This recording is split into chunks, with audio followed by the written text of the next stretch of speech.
Bon, un grand merci à Gilles Boeuf, tout d'abord, évidemment, pour la richesse de son exposé. Par chance, il nous laisse un PDF de sa présentation qui est extrêmement riche et foisonnante, vous l'avez vu. Donc, vous pourrez le recevoir, je pense. Je ne sais pas si Nicole peut dire comment télécharger les conférences. Il sera sur le site du CNAM, donc vous cherchez Jeudi de l'environnement Caser et vous nous trouverez.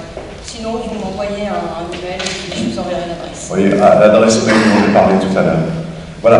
Alors, on a quand même un petit peu de temps, il est quand même un temps réservé à des questions, donc je ne sais pas, on va laisser ce temps très libre à vous, essayer de poser des questions pas trop longues, que beaucoup aient la chance de pouvoir en poser.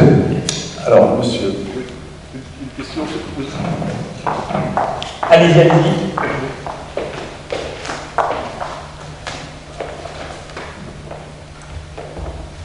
Oui, une question sur les pollutions de la mer.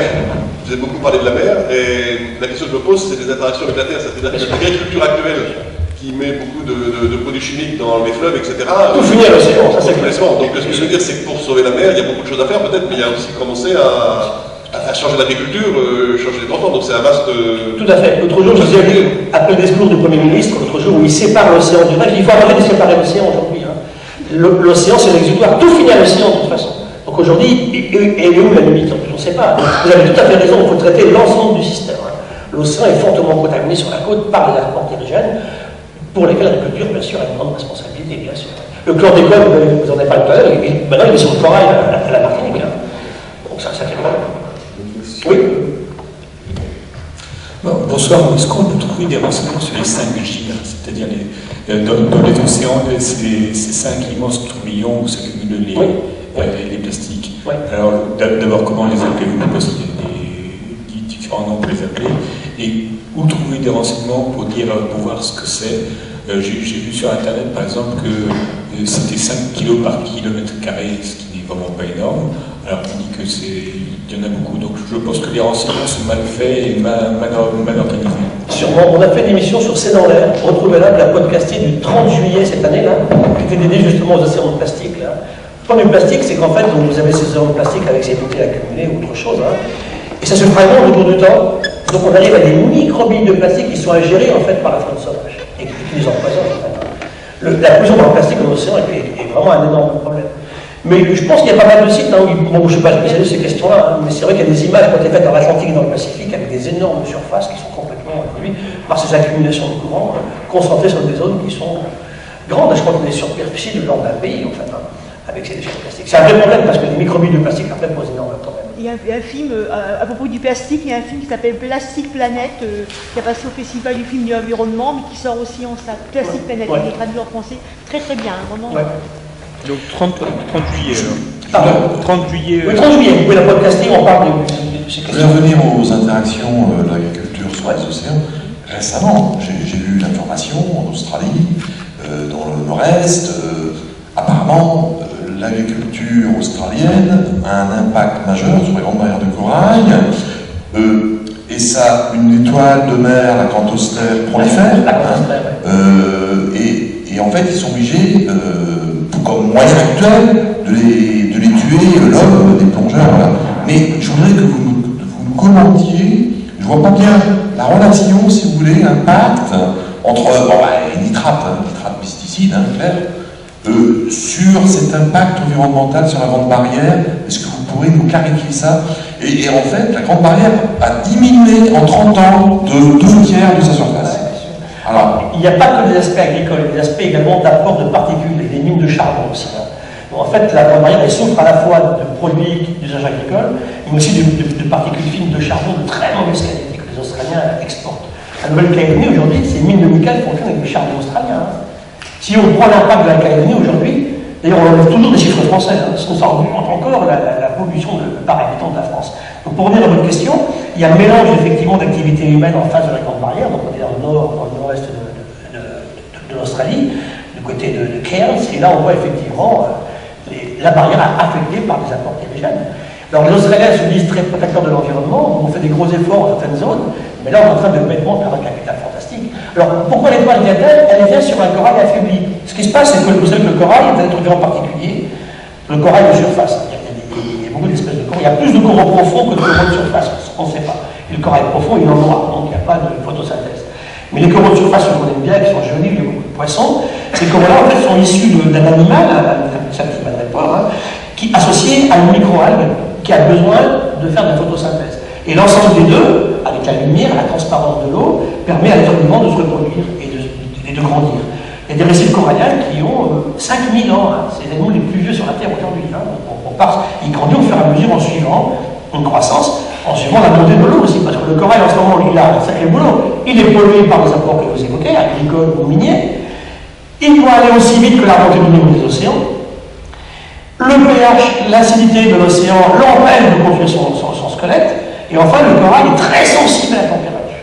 2 degrés de plus sur un peu de corail. Donc on est vraiment dans une situation extrêmement préoccupante en Australie. Tout à fait raison. Alors, qu'est-ce que fait l'étoile là-dessus? C'est qu'elle tire parti d'un corail affaibli. L'étoile, il y en a toujours eu, mais elle prolifère, on a vu à Tahiti aussi, dans la partie est de l'île, il y a quelques temps. Moi, j'étais allé, j'y vais assez souvent. Il y a 15 ans, on avait un corail parfait. Aujourd'hui, la moitié a blanchi, il y a plein d'acantastères partout. Elle s'est enterrée par un corail affaibli. Et c'est une bête terrible, cette étoile. Il ne faut pas la toucher. Elle est extrêmement lumineuse, c'est un énorme truc avec des épines partout. On ne sait rien en faire pour l'instant, donc on peut la ramasser en plongée. On dit justement qu'elle tire son venin, du venin des polypes, parce que donc en plus elle accapare ce venin et pour se protéger des poissons. C'est vrai que ça peut être. Aucun poisson la mange, ça c'est clair. Si vous me permettez, je voudrais vous poser une deuxième question. Quelque chose d'absolument incroyable, parce qu'effectivement j'ai découvert l'expédition Tara Océan, ça m'a fait prendre conscience. Comme vous avez dit, la concentration virus, la plus forte concentration d'êtres vivants, pas vivants, on ne va pas faire le débat sur ce que c'est. Pour moi, ils sont vivants. Bon, ok. Puisque vous avez des virus tués par le virus, puis vous mourrez, vous avez été vivant alors. Mais comment expliquer cette concentration la plus forte possible qu'on ait d'êtres vivants dans l'eau de mer, puisqu'on a d'abord les virus, après les bactéries, puis les zooplanctons, machin. Ces virus sont souvent des bactériophages. J'invite tout le monde à découvrir, suivre les résultats de cette expédition Tara Océan, c'est fait. C'est observation récente, on ne savait pas. Ils sont souvent bactériophages, donc il y a un équilibre entre les virus et les bactéries, ils bouffent les bactéries. Après tout ça démarre bien sûr la relation entre le phytoplancton et toute la chaîne par tout ça. Mais les virus marins sont incroyablement abondants, et en plus, par rapport à ce qu'on connaît des virus, ces virus qu'on évoque sont pas dans les cellules, ils sont libres dans l'océan. Alors qu'on avait dit, les virus, tout ça, il peut faire tout ça, il va tirer partie du génome de la cellule qui va attaquer pour se reproduire. Là, donc, est-ce qu'ils sont vivants? Ils sont déposés, ceux-là. Ils sont standards. Ils sont pas vraiment plus, Comment ils prolifèrent, comment ils se reproduisent, tout ça, ça reste en fait à trouver. Mais c'est vrai qu'on a calculé que la masse des virus que vous évoquez, un virus pour le récupérer, il faut quand même voir ce que c'est qu'un virus. La masse d'un virus, ça ne pèse rien. Il faut le centrifuger à 100 000 fois l'accélération de la Terre, 24 heures. Je fais ça en la bouche avec un gros moteur de centrifugeuse, je mets mes virus dedans, je tourne, 100 000 fois l'accélération, 100 000 G, et au bout de 24 heures, j'ai un petit résidu au fond, ce sont les virus que j'avais là. Mais malgré ça, cette petitesse, et donc cette masse quasi inexistante, si je somme tous les virus de la Terre avec l'abondance que vous évoquez, ils seraient aussi lourds que les forêts tropiques. Bon, le micro est monté un tout petit peu dans la salle, je ne sais pas s'il arrivera vers le dernier rang. Est-ce que vous pouvez nous expliquer rapidement quels sont les points bloquants et les lobbies qui empêchent une gouvernance internationale écologique? Merci. La réponse va être très claire. Ce n'est pas une question d'État. C'est une question de grosses multinationales. C'est clair, si vous voulez. On a eu le débat, là, par exemple, j'étais à l'Assemblée nationale lundi soir, et puis on a eu le débat la semaine avant avec la ministre, et on était à la conférence avec des gens qui s'appellent les amis de la Terre. Donc on a beaucoup débattu de ça. Sur les semences, par exemple, ça nous paraît insensé à des citoyens normaux, avec un peu de bon sens, qu'aujourd'hui on ne puisse pas reprendre dans les semences qu'on a. Ça veut dire que là, il y a un vrai combat, en fait, aujourd'hui. Donc, regardez les lobbies sur les OGM en ce moment. Je vais revenir à Serralini, son papier est pas, malheureusement, nous, ça nous dessert. Son papier est mal fait, il ne prouve rien. Mais c'est dramatique, parce que du coup, on va y pas regarder. Hors des OGM, point de salut, ce que je crois absolument faux, bien entendu. Je ne suis pas contre l'OGM si on le fait, effectivement, pour travailler sur une plante qui consomme moins d'eau, ou qui tire de l'azote de l'air. Si on fait ça, je pense que ce serait une bonne chose pour l'humanité, et pour les populations pauvres. Mais qu'est-ce qu'on fait aujourd'hui avec les OGM? Des horreurs. Cet OGM-là, c'est quoi? Il permet à une plante de supporter beaucoup plus de saloperies que les autres. Il faut quand même le faire, ça. Pour pour gagner de l'argent. Et on vend aux paysans la semence, et le truc qui va avec, voilà, ça c'est vraiment quelque chose qui est inconcevable. Donc ça veut dire que c'est tous ces systèmes-là qui posent problème. Là maintenant on parle de biologie de synthèse. Donc pour répondre à votre question, ça c'est extrêmement inquiétant. Des gens qui vous disent, comme vous avez un tas de saloperies dans la biodiversité, on laisse tout partir, on s'en fout, et on refait des bactéries que l'humain va inventer pour son bien-être à lui. Ça va nous péter à la figure. D'autant plus qu'on fait une bactérie en prenant un liposome, des membranes de lipides, on met l'ADN là-dedans, ce qu'ils oublient, même chez une bactérie qu'on a vu là, toute petite et qui apparaît simple, il faut des centaines de millions d'années pour faire son homéostasie. On va faire ça dans un coin de table, sur un laboratoire avec des trucs bricolés. Et on revient à ce que tout à l'heure, le principal écueil à ce que vous dites, c'est le manque d'humidité. Qu'on arrête de se croire effectivement complètement sorti du système. Il y a encore un ministre, je ne dirais pas qu'un ministre, qui a dit une chose qui m'a effrayé il y a 2 mois. Il a dit l'humain, en il avait du parking, il a dit l'humain a été créé pour dominer la nature. Catastrophe. C'est mon premier cours d'écologie. Ça, on ne peut pas dire des choses comme ça. Alors après, récemment, j'ai écouté un type de la biosynthèse à Toulouse, et 4 fois en une demi-heure, il me dit de toute façon, l'humain est là pour dominer la nature. Alors, j'arrête, moi je discute avec toi. Allez vous maîtriser, c'est pareil, c'est pas bien. Donc le frein, ce que vous dites là, c'est une espèce effectivement de manque d'unité globale et de scientistes associés à des grosses multinationales qui croient que le jour où l'humain sera dans le mur, on réagira, ce sera trop tard. C'est ça aujourd'hui. Il faut que le citoyen reprenne le débat. Je crois que nous sommes politiques. Il faut vraiment aujourd'hui que les associations, les citoyens, les entreprises ont parti. On ne veut pas prendre le pouvoir. Ce qu'on veut, c'est écouter un petit peu plus. Donc, j'ai demandé aux gens de poser des questions courtes. Je peux demander à Gilles Peuve si vous essayez. C'était pas possible de répondre aux questions. Alors, le monsieur au premier rang avait demandé. J'ai été un petit peu choqué par votre pessimisme sur le climat, d'autant plus que, vous l'avez dit ensuite, que le contrôle du CO2 est lié à l'acidification des océans. Si on abandonne tout espoir de contrôle de ce paramètre-là, on va encore plus vite. Non, vous avez raison. Je crois qu'on n'arrivera pas. Mais c'est pour ça qu'il faut dire qu'on peut bien faire. On n'a pas commencé à faire ce qu'il fallait, on est d'accord. On est d'accord. La taxe carbone, comment on va la faire? Vous avez raison, vous avez tout à fait raison. Mais le problème, c'est qu'aujourd'hui, je ne vois pas, au niveau des conférences que j'ai pu suivre, comment on s'y prend en fait. On ne veut pas partager. Alors, on avait dit $100 la tonne de carbone émise, semblerait un chiffre qui serait effectivement effectif. Comment est-ce qu'on compense? C'est des vraies questions, ça aussi. Est-ce qu'en prenant l'avion, quand je vais demain à Wuhan, en Chine, je compense avec des arbres qu'on replante en Indonésie? Non, vous avez raison sur le fond, je suis d'accord avec vous. Mais je crois que non, il faut s'y coller, mais c'est difficile. Ouais, c'est vrai. Mais vous avez raison, je vous suis. Est-ce qu'il y a d'autres questions? Monsieur. Comment on combat les deux pollutions, du nucléaire et les antibiotiques qui sont déversés? C'est très différent comme système. Le nucléaire, en fait, semble une énergie sympa puisqu'on ne fait pas de gaz à effet de serre. Le grave du nucléaire, c'est qu'est-ce qu'on fait des déchets. C'est un vrai problème, ça. Donc aujourd'hui, bon, il y a eu un gros débat encore il y a quelques jours, là, à la conférence environnementale, il y avait un gros débat sur le nucléaire, en fait. Ça veut dire que le nucléaire, de toute façon, il faudra bien en sortir, c'est évident, mais je ne sais pas à quelle vitesse. Là, j'ai pas la réponse. Il faut qu'on en sorte, mais la France ne peut pas en sortir demain. Donc il y a des vraies questions qui sont posées. Mais il faut vraiment qu'on la pose cette question-là. Comment compter les déchets du nucléaire? C'est vraiment terrible, parce qu'on crée des déchets qui seront valables, qui seront toxiques pendant des centaines de milliers d'années pour certains. Donc ça, c'est une vraie question, ça. La deuxième, sur les antibiotiques, me préoccupe plus à la limite, parce que nous vivons dans un monde d'antibiotiques. Alors, bien sûr, ils ont apporté beaucoup à l'humanité. La tuberculose a disparu à une époque. Elle revient à la vitesse grand V. En ce moment, on a des tuberculoses résistantes au bacille de Koch, qui posent d'être qu'on en meurt à la tuberculose. Elle était fréquente au début du XXe, elle a quasi disparu à un moment, elle revient à la fin du XXe siècle, au début du XXIe. C'est ça, c'est très important. On montre maintenant qu'une maman qui prend un traitement antibiotique quand elle est enceinte va déclencher des réactions de son bébé 3 ou 4 ans après. Et tout à l'heure, quand on revient à la biodiversité de l'intestin, mon rêve, c'est de trouver un jour, dans l'hôpital parisien, un intestin de bébé humain mort en 1940. On a tous séquencé les ADN récemment sur des bébés actuels. On n'aura pas du tout les mêmes bactéries intestinales. C'est-à-dire que le traitement antibiotique que vous évoquez ont complètement modifié la réaction de l'humain à la nature. Il y a 300 maladies nouvelles chez l'humain depuis 1940. Donc c'est une vraie question, la question des antibiotiques. Vous parlez des perturbateurs endocriniens, c'est une énorme question. Enfin, ma dernière question avait été sur la nourriture des poissons. Alors, vous avez dit qu'il y a déjà des brevets sur les petits pois ou je ne sais pas. Est-ce plus industriel ou est-ce que c'est à l'état de recherche? Non, on peut faire, hein. Maintenant les Norvégiens mettent dans les farines ou des mélanges de poissons carnivores, de plus en plus effectivement de protéines végétales, mais c'est pas encore passé dans les mœurs. Je pense qu'il faudrait bien mieux manger des poissons qui sont des poissons omnivores. Il n'y a pas de poissons omnivores, ça n'existe pratiquement pas, hein. Mais omnivores, oui. En Afrique, les tilapias qui transforment très bien en mangeant ce qu'on a sous la main, en fait, hein. Mais c'est une vraie question. Mais on pourrait passer à des élevages, et ça ne change pas tellement le goût en plus, parce qu'on peut poser la question, si vous faites une truc qui a goût de soja, non, c'était pas mauvais, le truc qui était élevé au petit pois et au lupin, c'est-à-dire que c'est pour l'époque. Madame aussi, vous avez le droit.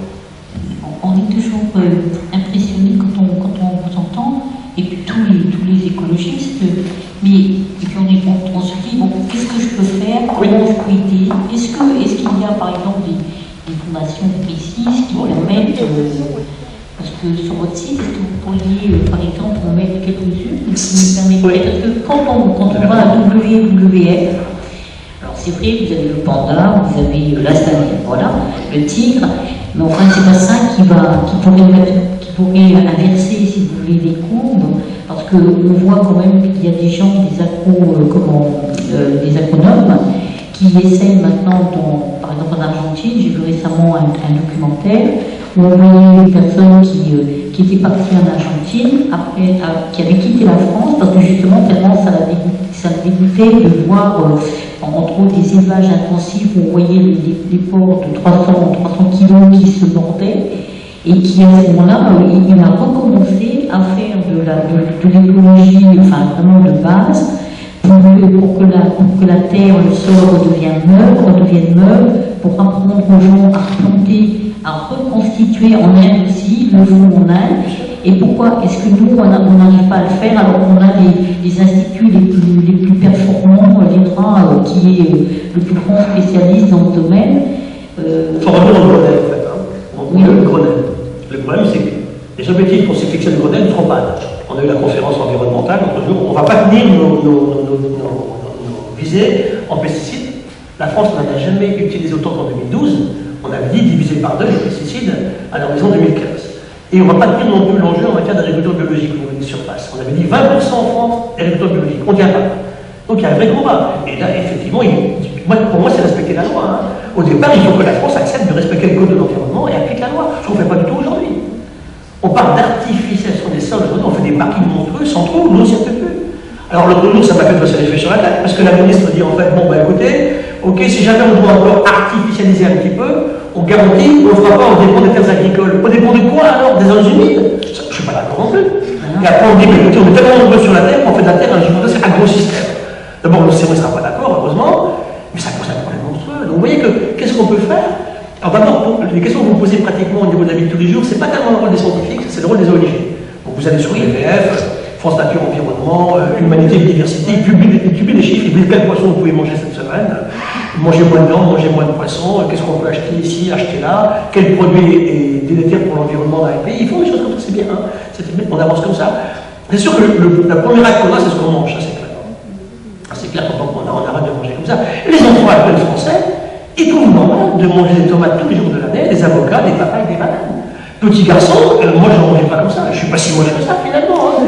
Donc ça, il faut l'expliquer aux gamins en fait.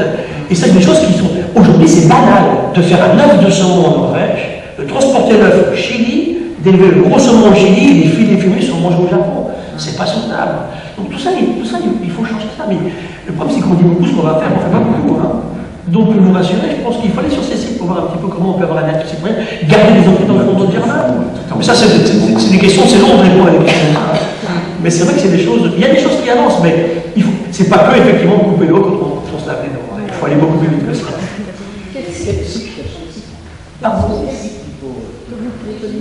Les sites, c'est tous les sites des ONG environnementales. Vous allez sur France Nature Environnement, vous allez sur l'EDF, vous allez sur Greenpeace, vous allez sur les Amis de la Terre, une chose super sympa.